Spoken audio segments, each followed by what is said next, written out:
안녕하세요. 울랄라 김미숙 선생님입니다. 심정희 수석님께서 아침에 수석넷에서 공유해 주신 자료를 한번 낭독해 보도록 하겠습니다.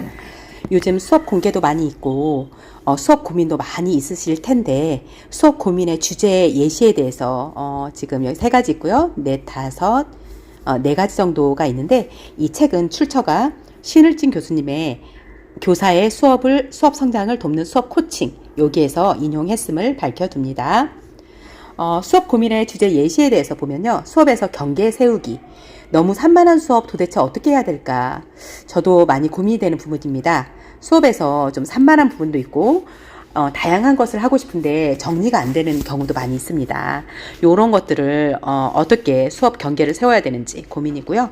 좋게만 대할 수도 없고 무섭게 대해도 잡히지 않은 아이들 어떻게 해야 할까? 이러한 것들이 고민이 많이 되고 있는데 이럴 때 필요한 게 수업 경계 세우기겠죠. 수업에서 친밀한 관계 형성하기. 학생들과의 사이에 왠지 모를 거리감이 느껴지는데 어떻게 해야 할까요? 학생들과 더 가까운 관계를 만들려면 어떻게 해야 될까요? 요거는 수업 코칭에 나와 있는데요. 친밀한 관계 형성을 유지하기 위한 거, 이게 선생님들이 고민하는 수업 주제 예시입니다. 두 번째 예시 보겠습니다.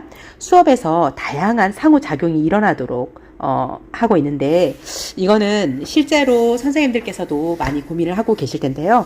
어떻게 하면 상호작용이 학생과 학생 간 또 교사와 학생 간 이런 상호작용이 잘 이루어지는지 이런 고민들이 있다고 합니다. 세 번째, 수업 고민의 주제 세 번째는요. 학생들이 수업 참여를 수업 목표로 연결하기. 그러니까 이거를 수업을 참여해서 이게 수업의 목표까지 이끌어가는 건데요. 학생들이 수업에 활발하게 참여할 수 있도록 하면서 목표에 도달하려면 어떻게 해야 될까? 그리고 학생의 자발성을 존중하면서 수업의 방향성을 잃지 않기 위해서 어떻게 해야 될까? 이것도 선생님들이 고민을 많이 하는 지점입니다. 수업에 목표가 있으면 중간에 가다 보면 아까 산만하게 옆으로 가고 수업 시간에 또 다른 쪽으로 가는 아이들 다시 끌어들이게 하고 상호작용이 갔다가 또 다시 먼 곳으로 갔을 때 어떻게 다시 이 수업의 목표로 다시 되돌아오게 하는지 이게 수업 고민이 있다라고 이야기를 해주었습니다. 수업 고민의 네 번째 이야기를 해보도록 하겠습니다.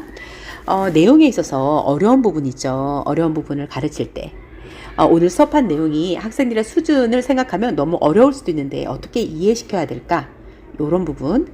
또 설명 중심의 수업인가 활동 중심의 수업인가. 그래서 어떤 교과의 내용에 따라서 설명이 주가 될 수도 있고요. 활동이 주가 될 수도 있죠. 수업 시간에 설명을 해야 될 때가 되면 학생들이 지루해 하는데 어떻게 해야 될까요? 또 활동을 하면서도 능동적인 참여가 이루어져야 하는데 이런 것도 선생님들의 어떤 고민 지점일 것 같아요.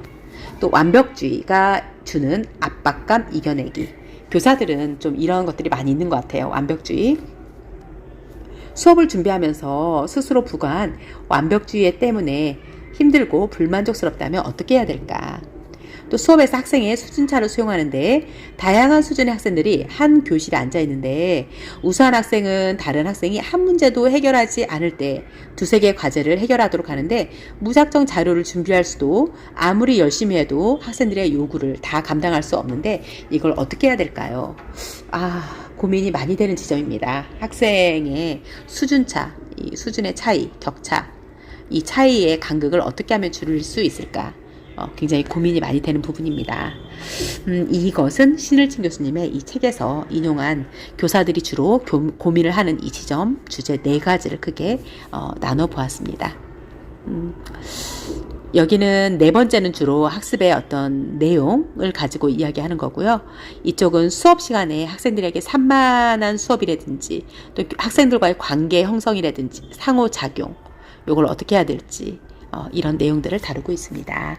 그래서 교사들이 주로 수업을 고민하는 그런 주제 예시에 대해서 다뤄보았습니다. 감사합니다.